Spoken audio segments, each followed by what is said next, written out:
onye isi anyị na-ekenga ntị ka m gwa gị yini nụ na plan na afọ gị mana anyị na-eche unu kwụnụ ụda kwụnụ sị na by 11 o'clock today taa ka anyị ama ncha bụ ncha ndị Igbo onye ọbụla gee ntị n'ụzọ ya na-abụ ka nwaanyị na-adị mma nwaanyị adịghị mma ọnụ ọ dị mma mkpọnaga anyị kwuru sị na ọbụna ya dịrọ mma echi Naijiria niile ịmana anyị adị mma na-ana ụmụnne anyị ndị nọ n'ọhịa na-anụ ọgwụ kemgbe ọgwụ a dị ka ọsụsụ unu na-anụ ya ma kịta anyị nụnụ etika aka ọnụ anya bụ ọgwụ onye ọbụla bụ onye Igbo nya kwadobe na ihe ọgwụ emego nke a bụrụ ka ejekwa ka ebe na o nwere ya na-agwa nwaanyị si nye agwa na di ya so onye na-agwọ ọgwụ ya kwadobe kịta onye na-achụ àjà ya kwadobe kịta ndị nwere ọgwụ ndị nwere 7 demon ọset ya na onye mara ike nke ọ nwere ya kwadobe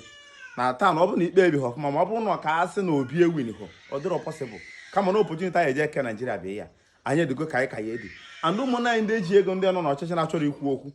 nwee hope na eme kpara m ha si Naijiria gbapụ nwerekwa ebunu ji azụ eje maka onye ọbụla n'ime unu ligoro plen anyị agba ọkụ anyị niile ya nọ na Naijiria nụbụ ọgụ nụti ya mmadụ olite na am afraid of his poverty ọ bụrụkwa ọnwụ so ihe nna gwa ọbụla bụ Igbo ya kwadobe sa ndị dị free bụ ndị ya isi obodo Igbo bata ebe nụ ọgwụ a ụmụnna anyị ndị nọ n'ọhịa ọ bụ na ikpe ebi ọfụma taa tụba na anya m ana m ajoin unu very soon and it's not going to be easy. I'm telling you amara m agba egbe ndị na-agba egbe na-agba egbe mana aka ka mmeji na-anwude ndị mmeji na-anwude na-enye ndị ọbụ unu mma egbu na mara na-egbu onye ọbụla kwadobe anyị na-eche Naijiria ka ọ dị